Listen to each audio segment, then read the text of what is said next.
दिल्ली विधानसभा में इस महीने के आखिरी सप्ताह में नई सरकार अपना पहला बजट पेश करेगी। ये बजट लोकलुभावन हो और इसमें सभी वर्गों को खुश करने के लिए कुछ न कुछ शामिल हो, इस पर सरकार खास तौर से ध्यान दे रही है। बजट तैयार करने का काम जोर शोर से जारी है। ऐसे में मुख्यमंत्री रेखा गुप्ता अलग अलग वर्गों से बजट के लिए सुझाव भी ले रही हैं। दिल्ली के समस्त इंडस्ट्रियल एरिया के मार्केट एसोसिएशन के पदाधिकारियों से मांगे सुझाव। मुख्यमंत्री रेखा गुप्ता दिल्ली विधानसभा परिसर में कारोबारियों को दिल्ली में नवगठित नई सरकार से बजट में क्या अपेक्षाएं हैं वो सुनने के लिए मुख्यमंत्री रेखा गुप्ता मौजूद रहीं। दिल्ली के अलग अलग व्यापारी संगठनों को इसमें आमंत्रित किया गया था। व्यापारिक संगठनों ने जो सुझाव दिए उसे मुख्यमंत्री ने बड़े गौर से सुना। जो भी जायज सुझाव लगे उसे सुनने के बाद मुख्यमंत्री ने उन्हें आश्वासन दिया कि वह इस पर विचार विमर्श करेंगी। दिल्ली की मुख्यमंत्री रेखा गुप्ता ने कहा, इतने सालों तक पिछली सरकारों के शासन के दौरान वे व्यापारी संगठन नौकरशाही और अव्यावहारिक नीतियों से परेशान रहे हैं। आज भी वे सीवेज की गंभीर समस्या से परेशान हैं। बड़े बाजारों क्षेत्रों में, चाहे वह करोल बाग हो, फिर लाजपत नगर हो या चांदनी चौक, शौचालय और अन्य प्रकार की समस्याएं हैं जिन्हें आज व्यापारी संगठन ने बताया। मैं केवल इतना कह सकती हूं कि पिछली सरकारें दर्द का प्रचार करती थी। मैं कोशिश करूंगी कि इस दर्द का उपचार किया जाए। इस मौके पर नरेला इंडस्ट्रियल एरिया से भोरगढ़ एसोसिएशन से प्रधान जय भगवान गोयल, पीताम्बर सिंह, राघव, आशीष गर्ग, महेंद्र पाल, काका, संजय कुमार, अनूप मंगला, संदीप भारद्वाज व Bawana, Narela, Badli industrial area, Wazirpur industrial area के कारोबारी मौजूद रहे। या एक बड़े इंडस्ट्रियल एरिया की बराबर है। छोटे मार्केट कॉम्प्लेक्स का भी टॉयलेट खराब है, वहां पे भी फर्श नहीं बना हुआ, वहां पे भी सुविधा नहीं है, वहां पे भी लाइट नहीं है, चाहे वो किसी भी एजेंसी के अंडर आता हो। और बड़े बड़े इंडस्ट्रियल एरिया की भी वही हालत है। बड़े बड़े मार्केट एरिया में भी आप कह रहे हैं कि शौचालय नहीं है, दिक्कत है, लाइट नहीं है, सिटिंग नहीं है, सफाई नहीं है, सीवेज नहीं है। सेम समस्याओं से जूझ रहा है छोटे से लेके बड़े तक, परंतु कभी किसी ने ध्यान दिया ही नहीं। अब सारे मंत्री तो जेल में थे, ध्यान कौन देता? मुख्यमंत्री जेल में, मंत्री जेल में, काम करे तो करे कौन?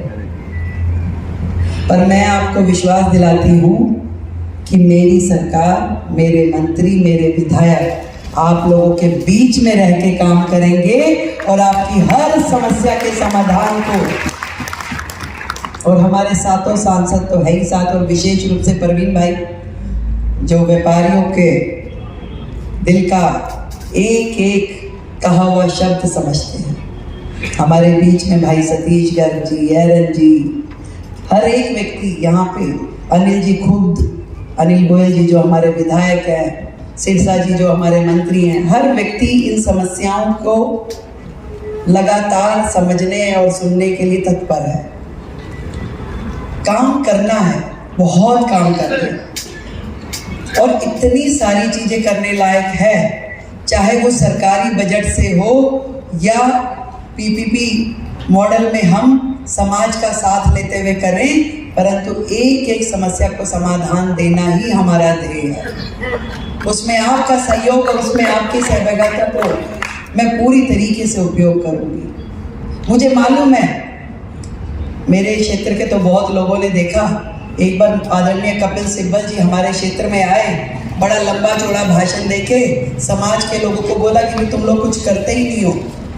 तब मैंने, छोटी सी निगम पार्षद थी, वो सांसद थे बड़े वाले, फिर भी मैंने वो जैसी भाषण देके स्टेज से उतरने लगे, मैं कहा सांसद जी एक बार रुकिए। मैंने कहा हिमाकत तो कर रही हूँ भैया, पता नहीं निगम पार्षद बोल सकता है कि नहीं बोल सकता। मैं कहा सांसद जी रुकिए, आप जिस वर्ग को ये बोल के जा रहे हैं कि तुम्हारे बस की कुछ नहीं है, आप एक बार इनको अथॉरिटी देके तो देखिए।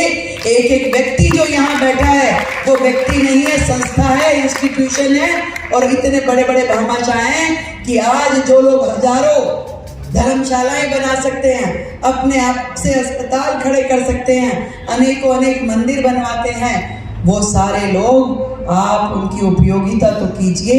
एक एक प्रोजेक्ट जो आप उनके जिम्मे लगाएंगे वो करने के लिए तैयार है, उन्हें मौका तो दीजिए। वो तो मांगते हैं कि हमें काम बताइए क्या करें, और आज मैं वो मौका चाहती हूँ कि मेरे सभी व्यापारी भाई, सभी उद्योगों से जुड़े हुए बंधु उस मौके के लिए एक एक समस्या को आइडेंटिफाइड करें। पीताम्बर जी, न्यूज़ 100 खबर चैनल में आपका स्वागत। आज आप आए हैं एसोसिएशन की तरफ से दिल्ली विधानसभा में, जो कि मुख्यमंत्री जी के साथ दिल्ली के व्यापार एवं उद्योग संगठन से संवाद भी किया जा रहा है। उसमें आपका क्या कहना, आपने क्या क्या समस्याएं रखी हैं जो कि आप मुख्यमंत्री जी के सामने? बहुत बहुत धन्यवाद महावीर शर्मा जी, आपके सभी दर्शकों के लिए जी। हम यहाँ पर बवाना बोरगा रिलोकेशन इंडस्ट्रियल वेलफेयर एसोसिएशन की तरफ से हम यहाँ दिल्ली की सीएम के बजटरी एलोकेशन के सुझाव के लिए हम आए हैं। हमारे इंडस्ट्री एरिया में बहुत सारी जो बेसिक समस्या हैं उनके संबंध में हमने एक मेमोरेंडम तैयार किया है। और बेसिक समस्याएं में मेन है हमारा ड्रिंकिंग वाटर की समस्या है, बिजली के आउटेज की समस्या है, सीवरेज की सिस्टम अभी प्रॉपर काम नहीं कर रहा, रोड और नालियों की बहुत बड़ी समस्या है। 2 मेन गेट होने चाहिए थे जो इंडस्ट्री एरिया में, वो प्रॉपर तरीके से अभी इंस्टॉल नहीं हुए हैं, वो अभी पेंडिंग है। और हम चाहते हैं कि अगर ये पिछली सरकारों ने वायदे किए, केवल इस इंडस्ट्री एरिया को भी प्रॉपर्टी फ्री होल्ड में इन्वॉल्व किया जाए, ताकि जल्दी से जल्दी ये प्रॉपर्टीज़ ओनर इंडस्ट्री एरिया के जो एंटरप्रेन्योर हैं उनको मिल सके, ताकि उनको लोन की बेनिफिट हो सके और अपने इंडस्ट्री को बढ़ाने का उन्हें चांस मिले। एक बहुत महत्वपूर्ण बात जो हमने लिखी है मेमोरेंडम में, हम चाहते हैं कि जो दिल्ली की बिजली का टैरिफ है वो बहुत ज़्यादा है नेबर स्टेट से। बहुत सारी इंडस्ट्री यहाँ से माइग्रेट हो रहे हैं हरियाणा में और यूपी और राजस्थान के अंदर। हम चाहते हैं कि सीएम कुछ ऐसा कदम उठाए जिससे कि क्षेत्र की जो इंडस्ट्री में है जो कॉस्ट प्लस हो रही है due to the electricity power tariff, तो उसके लिए वो कोई ऐसा कदम उठाए जिससे कि इंडस्ट्रियल को ये पावर सस्ती मिल सके।